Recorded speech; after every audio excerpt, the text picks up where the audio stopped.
And I'm delighted to be able to welcome you yet again to the series for this year. And of course, we always acknowledge that we're on the lands of the Wurundjeri people, the Kulin Nation, and I pay my respects to their elders past, present and emerging, and also express my personal impatience for a treaty or treaties in order to repair just some of the damage of our colonial past, without which it's my sincere and personal belief that we're a bit stuck. Today, very relevant to that point, our guest is Carly Warner, who is the boss of it's not her official title, the CEO of the Aboriginal Legal Service for New South Wales and ACT, and a Monash graduate as well. Carly, welcome, and wonderful to have you here. Thanks, John. It's great to be here. How did you become a lawyer? Talk us through what happened to Carly. I will absolutely do that, but I also acknowledge that we're on the lands of the Wurundjeri people, and also acknowledge their close neighbours, the Bunurong, and that I am off country. I'm a Palawa woman, and perhaps first also say that my directors of my board might take some issue with you calling me the boss of the ALS. I actually went to Adelaide, to the University of Adelaide first, and that's where I started studying law.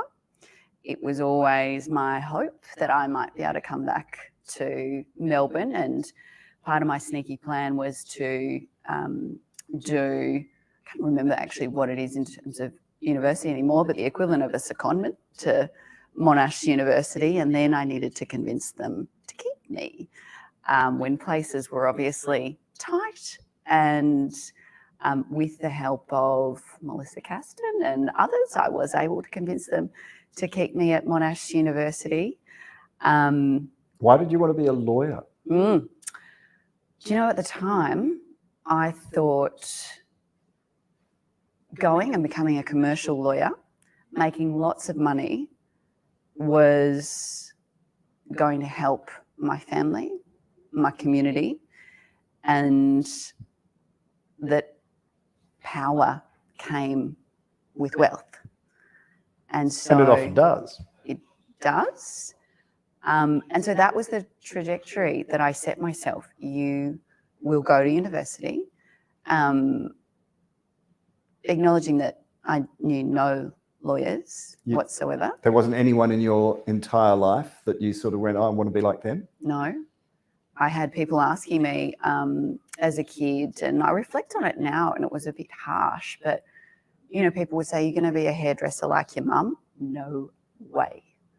And my mum is brilliant. She is a brilliant hairdresser. She can tile a bathroom. She can renovate a house. She can fence the paddocks. She, you know, was my everything. And so I do reflect on that, but I saw her struggle. And that was, for me, I think, part of the inspiration of, I want to make sure that my kids don't struggle.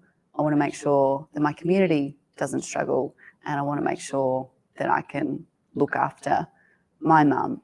And so the way to do that, in my very limited knowledge at that point, was you will become a lawyer, and this is how you're going to tip the power balance due to the injustice that you've been exposed to, you know, whether that's through Aboriginal community controlled organisations, my family, things like that. There were things that I knew were wrong, but at that point I hadn't quite figured out how I was going to change that. Were you first in family to go to university? Yes. It's a very powerful thing when you are taking on that role. I mean, my father was first in family, my mother was first in family. It's a really, I think it's starting to be recognised as a bit of a breakthrough in the relationship you have to the power structures of society. Absolutely. So was there a television role model? Was there, you know, a TV lawyer, or was there something at school or whatever that triggered that ambition in you? No, I'm not sure. That's actually a good question. Perhaps there was a television program, but it's not something, it came from somewhere. I knew, and maybe in all honesty, it was part of the simple acknowledgement that lawyers could fight and they could use words. And I knew enough to know that. And I knew enough that some of the lawyers, in terms of stereotypes that I knew, and clearly the stereotypes of human rights lawyers were not something that I knew anything about at that point. Not back then, no. No, but that they had power and that they had resources, and that this could make things easier for the people that I love and care about. So back Adelaide, transferred to Monash, and fell under the wing, is it, of the Caston Centre and Melissa and people at the law Specifically school? Melissa, yeah. Yep. And I'm not sure that actually I would have become a lawyer and gone on to become a lawyer. And there are lots of people who've had that influence in my life, and unsurprising, lots of them are strong, smart, bold women. And I have lots of role models in that sense, but Melissa definitely took me under her wing, and I often hear of people reflecting on teachers in their lives that really assisted them, I think, to sort of get to where they are. And Melissa was one of those people for me at law school, because I didn't bless Monash and the program that they provide, but law school is not the model for me. I often reflected that if I could have done it as an apprenticeship, I probably would have been a lot more successful in my studies, but in of itself, without the people I could relate to, and without the role model of people like Melissa, who really kind of saw in me perhaps things that I hadn't yet seen and foreshadowed were to come, I don't think I would have gone on to become a lawyer. And there were, others after that, in terms of me then going on to practice, who influenced me as well. Well, give us the thumbnail sketch. When you graduated, what led you in between finishing your law degree and getting to be, I'll call you the boss, of the Aboriginal Legal Service in New South Wales and ACT? First, there was the shattering of my commercial law dream when I had, done all of the clerkships and then ultimately did not get placed at one of the commercial firms that I wanted. And so, shut the curtains, get myself in a dark room for days, and come to the kind of conclusion that maybe my life isn't over. Maybe there is something on the other side of it. And after that, I had, as one of the sort of clerkships that I'd been doing this graduate program with the then Department of Justice, Victorian Department of Justice, in a legal policy role. And so after I sort of picked up those pieces and realised there were probably people in worse situations than me. Maybe just somewhere, yeah. Yeah, it's all relative at that point, isn't it? And I went on into a legal policy role at the then Department of Justice. Hated it initially. So again, went through this, is this for me? Should I be doing law? I didn't get the commercial law gig, and now I'm going into a legal policy role. And so what policy were you working on? What were you assigned? It was in courts and tribunals at the time. And so there were one of the projects that I was working on, and, you could probably get a sense of why I might not have had a huge truckload of enthusiasm for this, given what you now know I've gone on to do, but working on the VCAT fees, actually, which hadn't been reformed for over a decade, and we're clearly very important to lots of stakeholders that we do that, and within the ambit of the courts and tribunals practice. But one of course, the more exciting things that I did go on to work with some other mentors on was the then, I think, what was called Courts Executive Service, which is now Court Services Victoria, the separation, of course, of the executive of the courts. So the courts are no longer run by the public service, they're run by a separate entity, which is controlled by judges as much as anything. Yep, control of their own budget. Helping set that up. Yeah. Okay, and then after that? Then I was groomed by another strong, smart woman, the then Deputy CEO of the Victorian Aboriginal Legal Service, for years, like quite literally a couple of years of, you should come and practice, you should come to VALS, to the Victorian Aboriginal Legal Service, just continual coffees and support and mentoring. And I was resisting. I was actually resisting. Why? Going to VALS. I think there were a number of reasons. The first and foremost, I was going to know the people that I was representing. And it's one thing, obviously, to see people at events in community at the pub. It's another thing to be their lawyer and to be representing them when, of course, they're not coming to VALS because things are going well in their life. And I was acutely aware of this. And in hindsight, sort of when I realised I was really resisting it, this was also another reason why it was commercial law for me. I wanted nothing to do with family crime, child protection. And part of that was my strong suit, that inevitably the thing that you avoid most sometimes is, for me, the thing that I needed to do the most. But eventually I did go to VALS, and I went there before I had a practicing certificate. I, of course, appeared before I had, with permission, a practicing important point, yes. certificate. Yes, and I still remember that first appearance. Where was it? It was at the Neighbourhood Justice Centre, actually, and in Collingwood. In Collingwood, yes, and those. What sort of a case was it? I think it was. A bail. It was going to be a bail matter, but I was just appearing first for a mention, and of course, sought permission to appear, but then just proceeded on with my application. Miss Warner, you will wait till I give you permission before you proceed. And I sat back down in my chair and put into your place. I was very much put into my place, politely, of course. We all remember our first. I remember the first time I appeared in the magistrate's court was hilarious. It was for a Greek elderly man who'd been caught shoplifting after having gone for his 60 whatever years without a single criminal incident. And I stood up to make submissions saying, his wife recently died, he's completely lost Your Honour, and he's, doesn't have an excuse or an explanation except grief led him to do something he never should have done. And the magistrate interrupted and said, "Sit down, Mr. Faine, Section 13 bond." And I had to turn to the lawyer sitting next to me, who was a friend, who worked at VALS. This is 1980-something. And say, "Section 13, what act?" And Section 13, for people who don't know, is as long as you abstain from drugs and alcohol, you can have a non-conviction bond. And it was the Drug and Alcohol Dependent Persons Act. And I didn't even know what act he was talking about. So I just went, "Oh, thank you."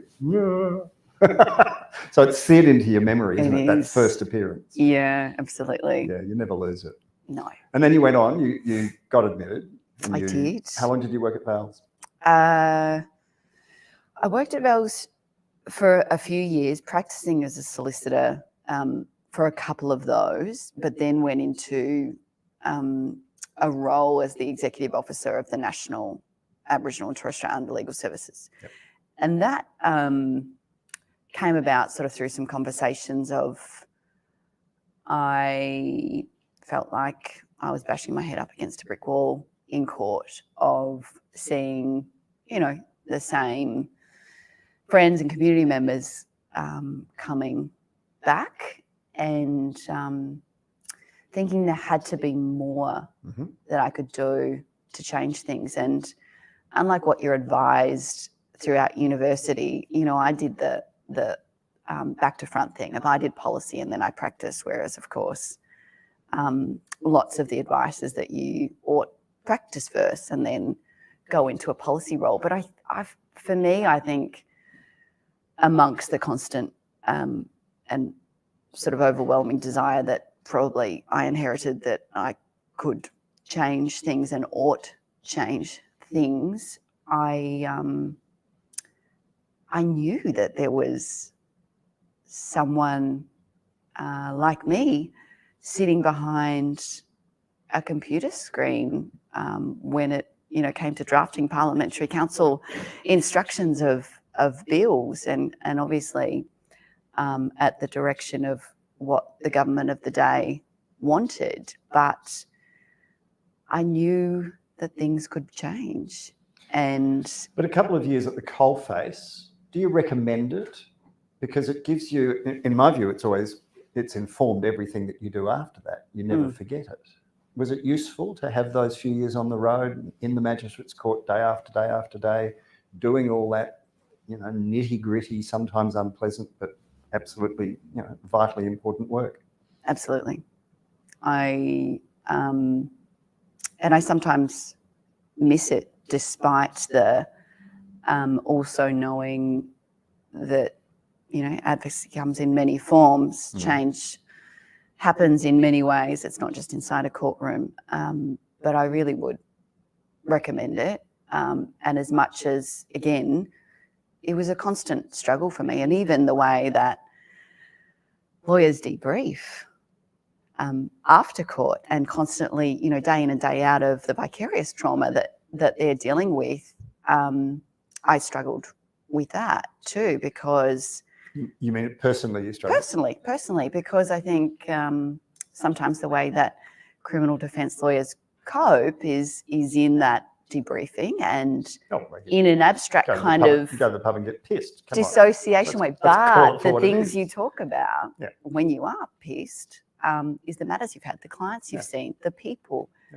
And I knew all these people. It wasn't just a job. And so I did struggle with that a bit as well.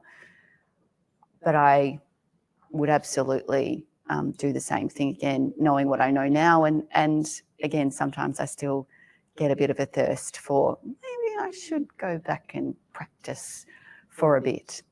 Well, you've got all those options available to you. Because let's just keep on the broad sweep if we can.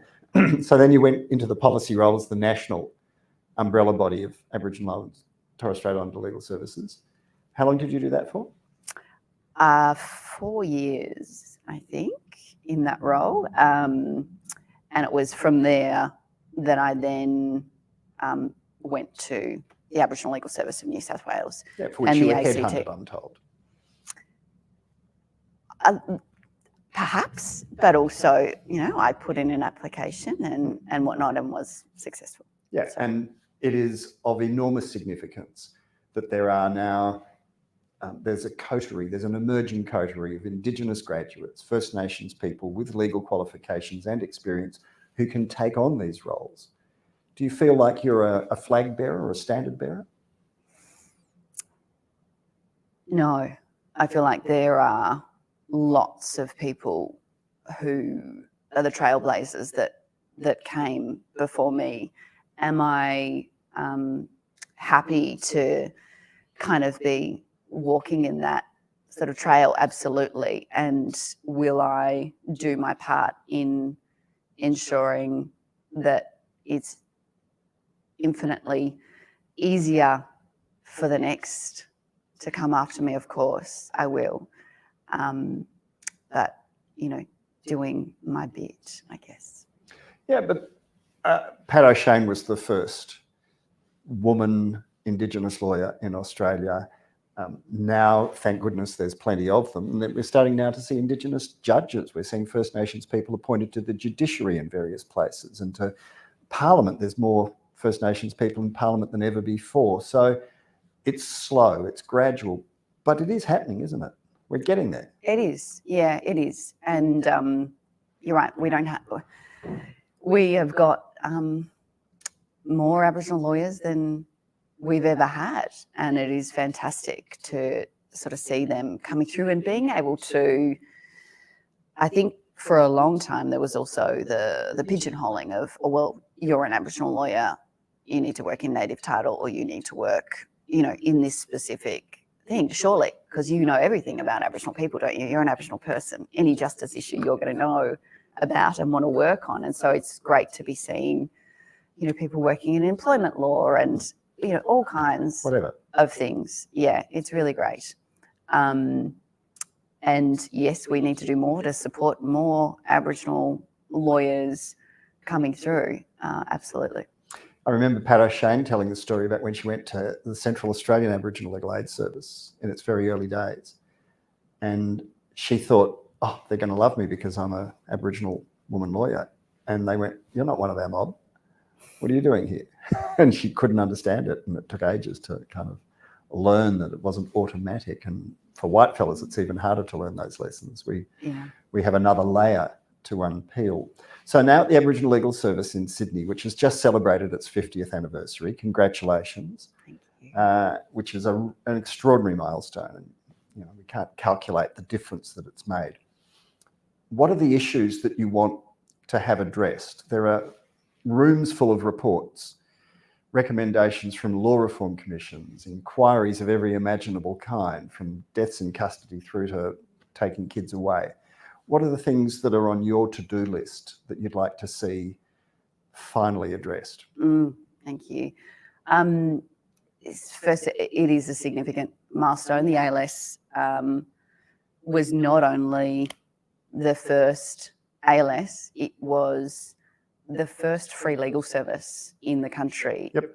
It was it that started really the model for legal aid, which expanded right across the country. It was one of the first Aboriginal community-controlled organisations, and the founders of the ALS were rightly celebrated the other night on Friday, of which I'm still recovering from. But in the 70s it is hard. I mean, I wasn't born in the 70s, and so hearing these stories of what was happening in those days, in Redfern, on the streets of Redfern and outside the Empress Hotel, of police literally barricading. If there was a curfew that started at 11, the police were there at 10:30, closed everything down, waited, chucked them straight in the back of paddy wagons.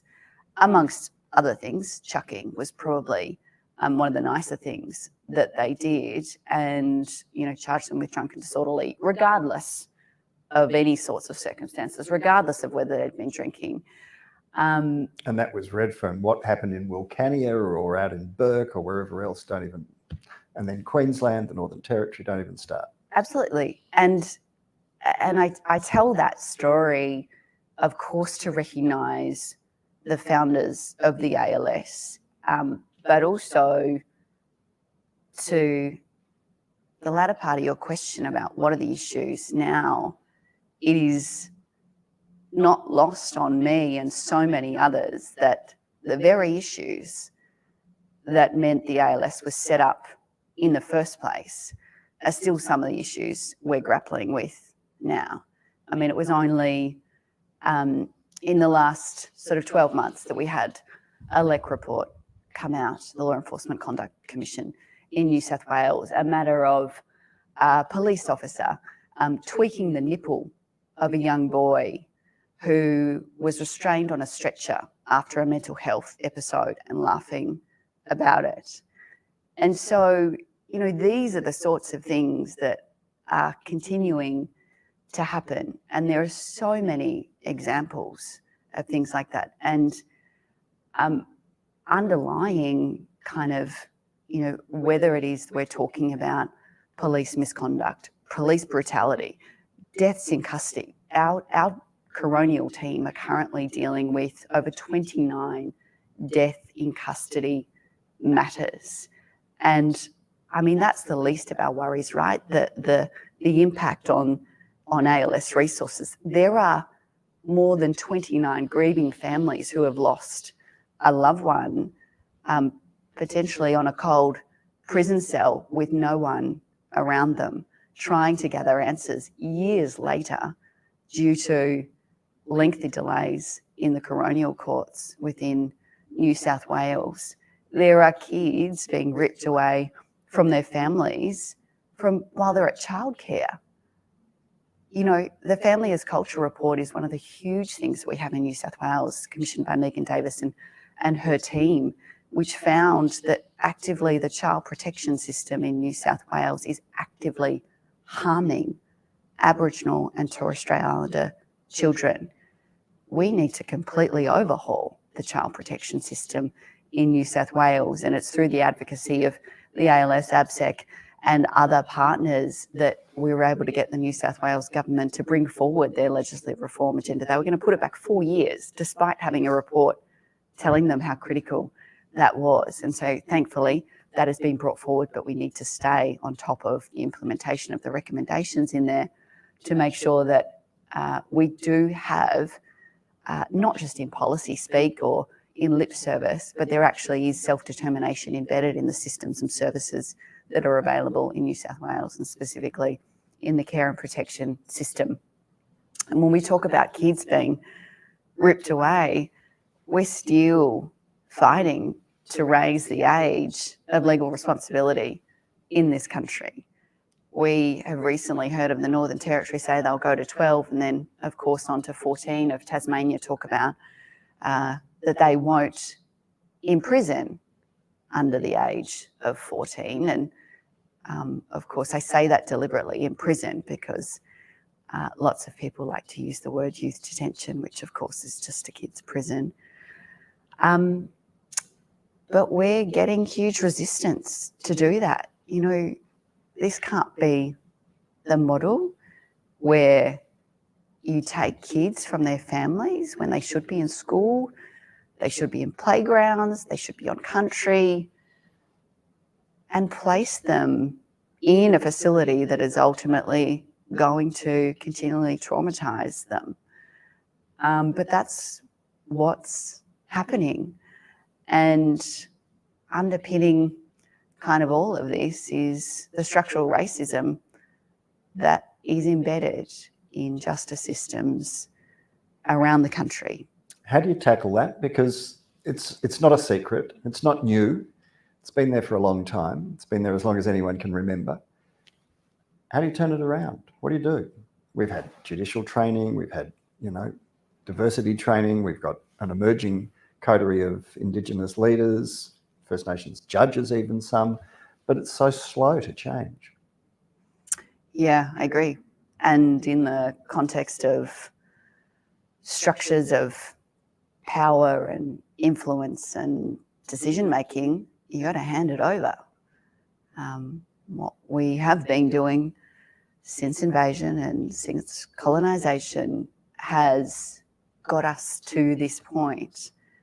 And to have true self-determination, particularly in these areas of the justice system, it requires the handing over of that power, the handing over of the decision-making to Aboriginal and Torres Strait Islander people, and actually acknowledging that your self-determination is not about individuals. It is about the collective right and of Aboriginal and Torres Strait Islander people to design and deliver the systems and services that they know are best for the kids, that they know are best for their families, and that we know are best for communities. But until we get that, until we actually realise you've got to hand it over, it's not going to change. It's going to be coming full throttle,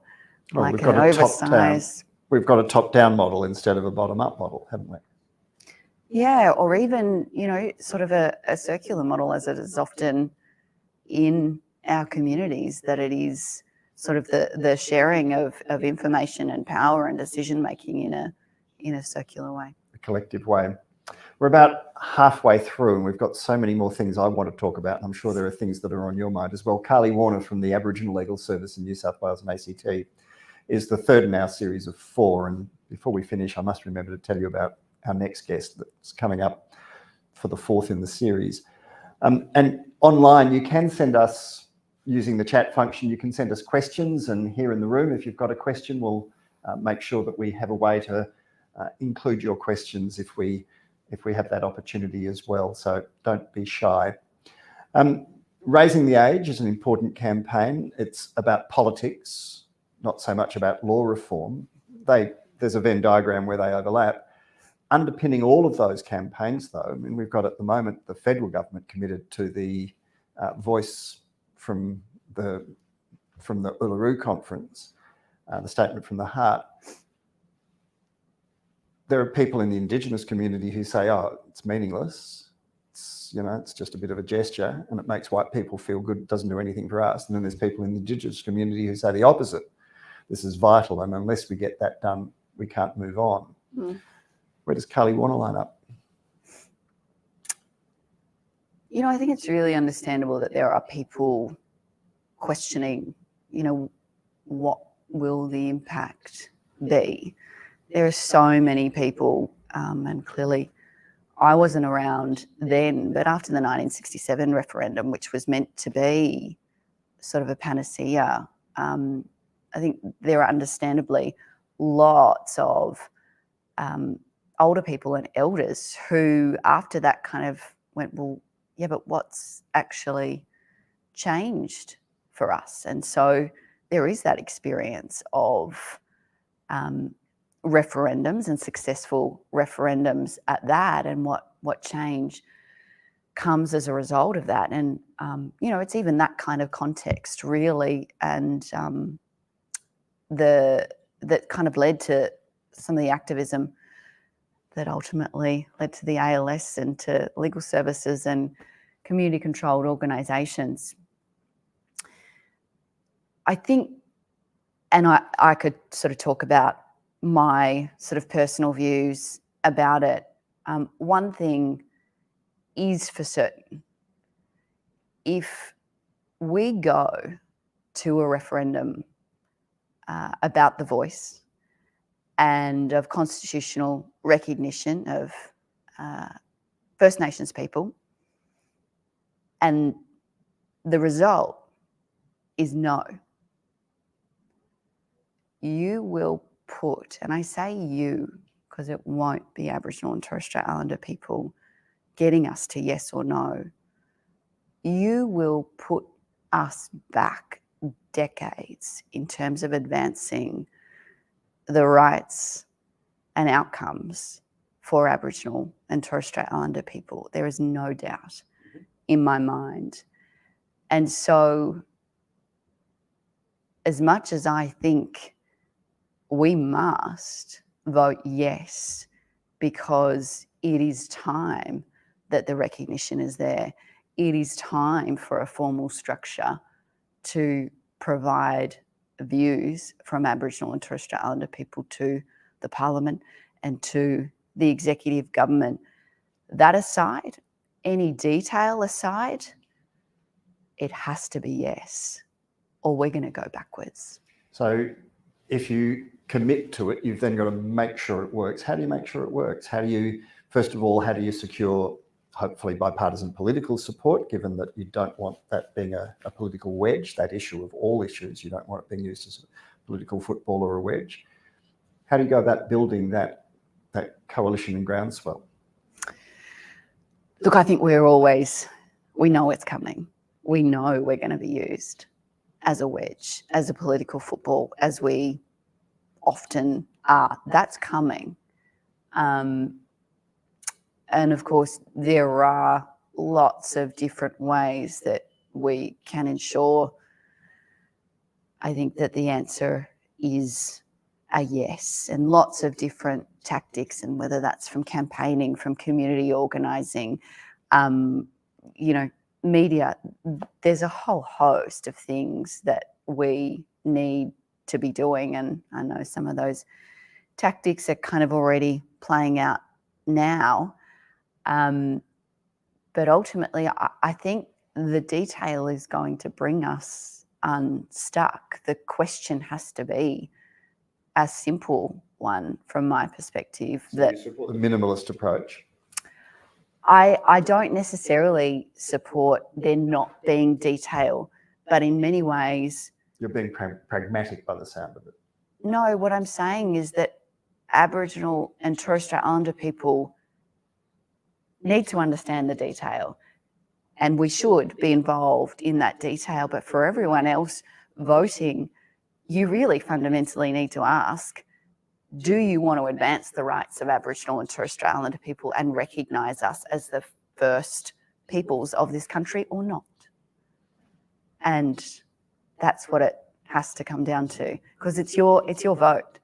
It's not going to be our vote. We're not going to be able to decide the outcome of the referendum, but we want you to have our back.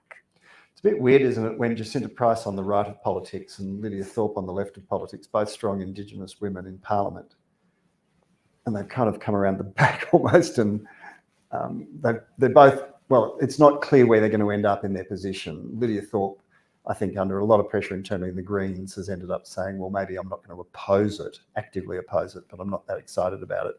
Jacinta Price is actively opposing it. And for the rest, for Linda Burney and Dodson and Mallarindi McCarthy and all the other Indigenous politicians who are saying this is potentially disastrous, what do you do about those two on the extremes of each end of the spectrum, undermining in a way otherwise the combined voices? I think you recognise that we're not a monoculture. No. And that it's unreasonable to anyone to think that you are. No. No, and wouldn't we be concerned if there weren't different views and opposing views and people testing concepts and ideas? And in many ways, it's one of the things that I think I got from my law degree is they're constantly asking why and how and when. And I think I'd be more concerned if there weren't differing views about that. And I think, my advice to everyone voting is that you should also be comforted by the fact that there are different views about this, because we wouldn't question non-Indigenous Australia in the same way when there are different views. We talk about them of... on climate, for instance, yes, we do. We go, what are you still, Matt Canavan, what are you still whinging about, for goodness sake? The science is settled, just shut up. Sure. But science is science. Yeah. This is not a science. Well, you're right. Absolutely not a science. So I just think people absolutely need to let go. There are going to be different views about this.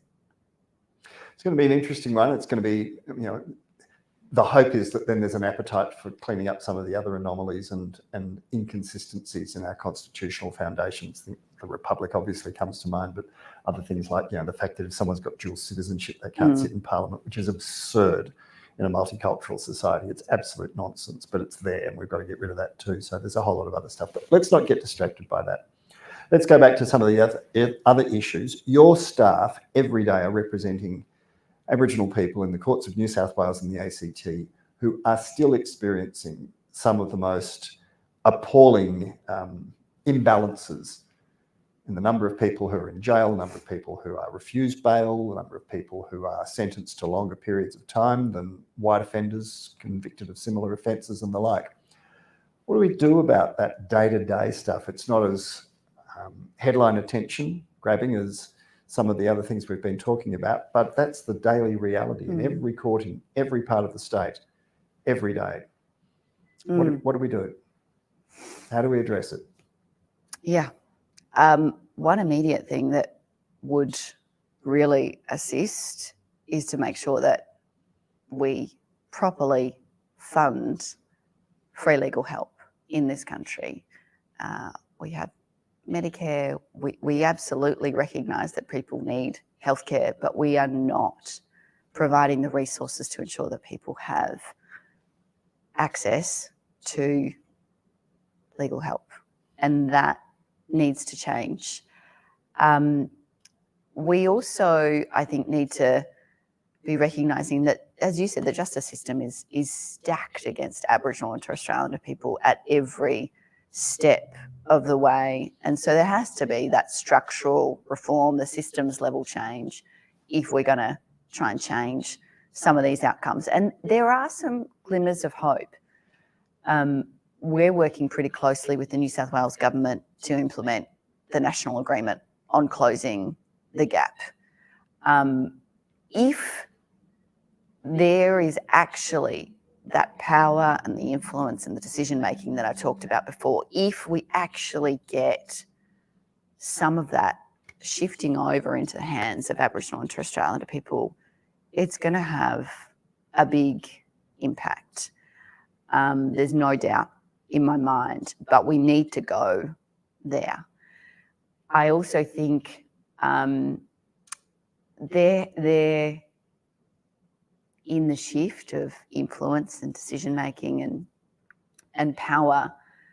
We need to recognise that some of our systems and services and government agencies and bureaucracies have been set up to do exactly what they're doing. I mean, some of those horrific reports just this week that we're hearing come out of a whistleblower in Queensland about the way police are behaving.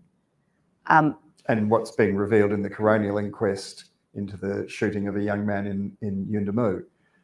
After a policeman was found not guilty at trial, there's now a coronial inquest which is lifting the lid on a whole lot of stuff that was deemed not admissible in the trial but is admissible in a coronial inquest. It's horrific.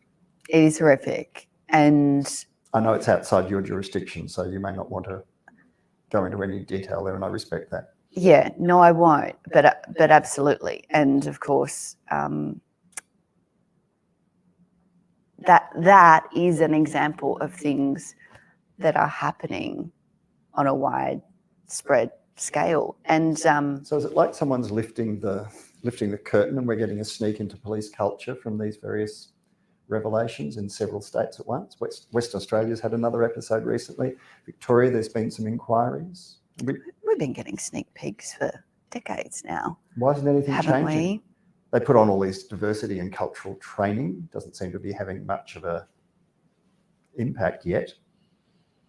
What do we do next? I think it's like I say, it's the systems and the services they've been set up to do this, John. Like, since invasion and colonisation, these are the structures that were designed to dispossess Aboriginal people of land, of family, of spirit, of culture, of language. And that has continued right up to today. How do we change the cultures of workplaces? What happens when a new government of the day comes in and doesn't like particular cultures of bureaucracies? There's machinery of government change, lots of dead wood taken out, and we start over in some ways. That doesn't happen when we recognise that there's structural racism embedded in these services and systems. And I'm not advocating for, a whole widespread industrial action where people are stripped of their job. But if we don't structurally change what these systems and services have been set up to do, we're going to be getting those sneak peeks for decades to come and not do anything about it.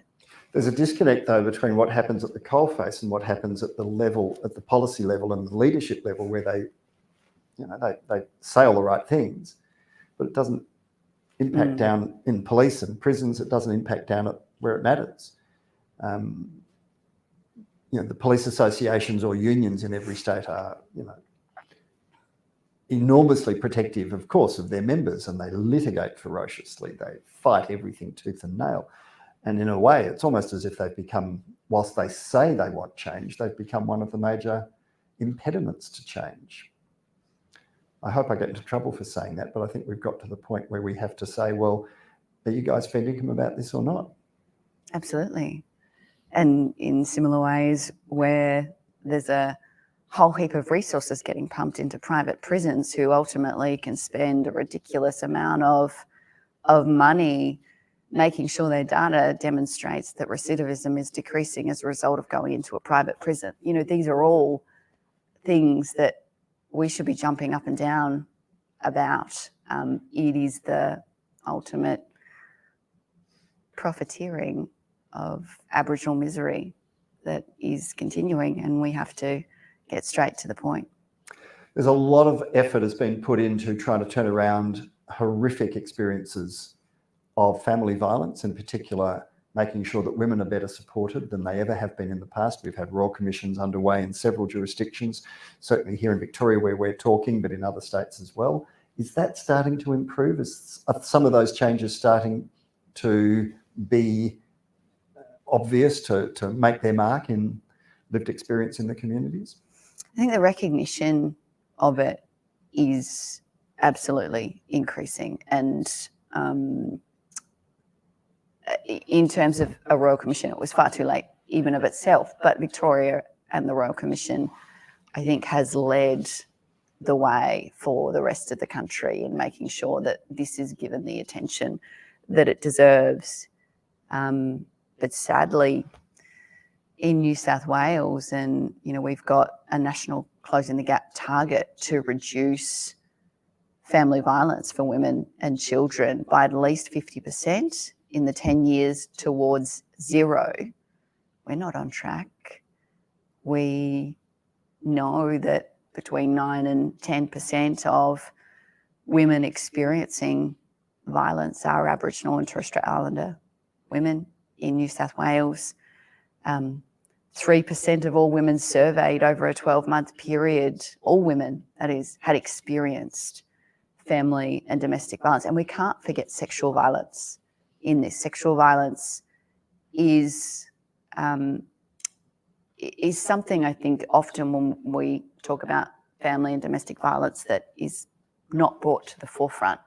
But sexual violence, particularly of women and children, is a huge, huge issue, and something that I think we need to grapple with very, very quickly, and should have done it a long time ago.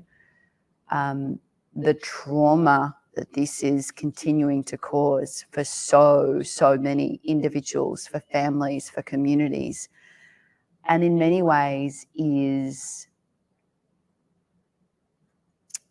swept under the rug. And I don't mean that in a sense of, oh no, we disagree with you that this is happening, but that is actually what people are hearing, because we're not doing enough to tackle this from happening. There's still stigma, isn't there, in particular young women to come forward. There's still a terrible stigma. There is. And it's massively underreported, even though all those reforms have been implemented and talked about now for years. Absolutely. And so those statistics, and when you think about how underreported these things are, and some of the data's coming from hospitals and some of it's coming from police, but the history for Aboriginal and Torres Strait Islander women in this country, and often the response that they have had from police, means that they're not going to go to them, and this is not going to be reported. And that's something we need to tackle, and we need to tackle it not just in a legislative way. I mean, we've seen in New South Wales recently the coercive control reforms in New South Wales, but this has to be a whole system service delivery and policy approach. Just one bill is not going to ensure that Aboriginal and Torres Strait Islander women are coming forward to police and reporting these things and going through a court process, and that can't be all we do. Just need to get you to pull your hair off your microphone there. It's going to create some problems for our online audience. Thank you. Again, going full circle almost, did your years in practice, did you do some of that work, and does that inform your approach to law reform on that particularly delicate area? In practice, I was a criminal defence lawyer, and so I've had experiences of actually representing those who have been charged with family violence offences. As a civil lawyer, I did victims of crime compensation applications, and there's no doubt it is absolutely a complex problem, pervasive, complex, abhorrent problem. does it leave its scar? Does it leave its mark on you, Carly? Is there a bit of PTSD involved in doing that sort of daily work?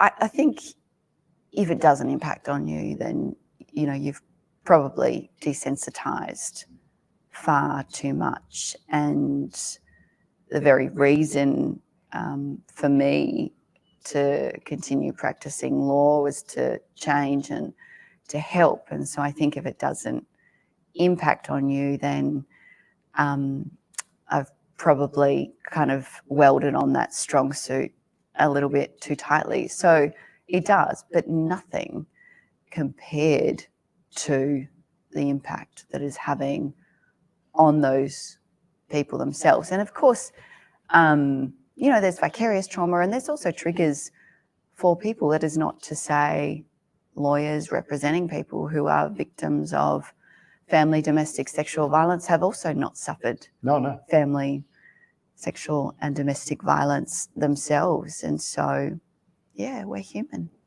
We are, but we try and differentiate. We try and put it aside. And you're right, it does desensitize you over time. Now you're in the position of being a manager. You've got staff who are doing what you used to do, and you have to manage them. How do you manage their PTSD? How do you manage and protect them? Because you've got an obligation as the employer. Yeah, we do. And notwithstanding that obligation, we should be protecting our staff and our lawyers. And one of the really hard things that I do in my job is trying to stop people from working so hard.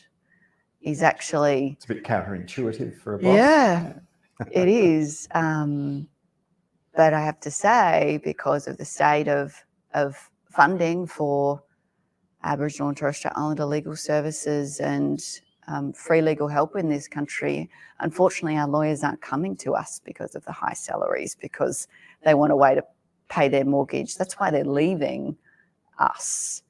And there's also the level of work involved in that as funding decreases in real terms and the work increases, and they're there because they want to help. That is a recipe for breakdowns. Yeah, burnout. Total burnout. Yep. And how do you manage it then? On the one hand, you've got growing demand and you've got a resource that you can't stress. You can't put it under more stress. You make difficult decisions, and yes, there are the things that we ought to do, are obligated to do, making sure you've got employee assistance programs, all of those sorts of things. But also you get ready to cop a whole lot of flack, because in that environment, it's not sustainable. And, these are things that we are facing imminently at the moment so if we don't have enough staff and we're not willing to continually put them in an environment that is going to see their mental health, their personal well-being put at risk, there are other decisions that you have to make. Where are we going to cut services? Yep. Who are we going to let down here? Are we going to let down our staff? Are we going to let down Aboriginal and Torres Strait Islander people when we cut services from particular locations and they don't have the help that they need when they turn up to court? Those are the decisions that we're faced with, and we're faced with that at the moment. But I won't put staff at risk, and neither will our board. And so that's the unfortunate reality. And, it's fair to say they're already there. Like, they're already working hard. And as I say, it's not the 60s and 70s, and people are not sleeping in their cars. And I imagine you've got some tales to tell of your time. Don't start. But that doesn't mean there aren't work health and safety No. issues now, just because we now have work health and safety laws. There are issues. You have to learn. We've only got a few minutes left, but I want you in that time, because you haven't got enough to do, I thought I'd get you to redesign a law course. What do you want universities to do that they're not doing when they're training the next generation of Carly Warners and the next generation of people who apply for jobs with Carly Warner? I want them to teach movement lawyering. I want them to teach that. And I think that doesn't mean yoga. You're not taking yoga. You mean activism. But I would advocate for that. You mean activism type lawyering? No, movement lawyering, where actually it's not us as lawyers driving change and impact and cherry picking which matters are the strategic litigation matters that we ought run, that our social fabric of society will benefit from if we do it, but it's actually the people who are impacted by the laws and legal frameworks who are driving change. And I look back around to things that, of course, as a good messenger, I should repeat, but in the context of systems of power and influence and decision-making and of empowering or letting people empower themselves, it has to be those people who are impacted, who are driving the change. And the other thing that I would love law schools to do is for people like me and others who the structure doesn't work for. I am driven by people and change. And as I say, if it weren't for the likes of Melissa Caston, who I then had a connection with, I probably would have not finished my law degree. But imagine doing it like as an apprenticeship where you're actually going out and are driven by the people are already working, and we have that a bit now where you can kind of do it in block placements and whatnot. But that for me is something that would have had a huge impact, and I suspect for a lot of others who don't work in that strict way. But you wanted to be a corporate lawyer. So in your time, you've been a policy and research worker, you've been a solicitor at the coalface, you've been an administrator at a national level, and now you're a manager of an incredibly busy organisation. What's the next act in Carly Warner's play? Is there a plan? Is it, conquer the world? I was always so jealous of those people coming out of law school that had their 5 and 10-year plans. And it's not to say I didn't have them, but ultimately it was so the plan could get thrown out the window when I tried something. And for me, it was a trial and error. Of working out what I didn't want to do as much as what I did want to do, a process of elimination. Not that. And let's be honest, I would have been a terrible commercial lawyer, terrible. And so, as I say, the things that sometimes we resist most are the things that we ought to be driving full throttle towards. But do you want to go to the bar? Would that appeal? You can be more of a free agent and. Not at this point in my life. Politics? I've not ruled politics out, but also I am an extroverted introvert. And before having a baby 15 months ago, there were times where to deal, I think, with the stress and the compounding pressure of inevitably some of the roles we take on in life, I needed 2 days on the couch watching Netflix. And, that is not possible anymore with a 15-month-old. And so there are new ways that you have to find of being able to deal with it between the hours of 9 and 5 a.m. But so anything's possible. Anything is possible. Carly, it's been wonderful. Could you please thank Carly Warner, the CEO of the Aboriginal Legal Service in New South Wales and the ACT. It's been fabulous to have you here for guest number 3. And guest number 4 for the final in our series for 2022 is the groundbreaking barrister Rachel Doyle SC, whose book about sexual politics in the legal profession caused a bit of a ruckus, and she'll be our guest for the final one. I hope you'll join us then as well. And thank you for joining us tonight. Good night.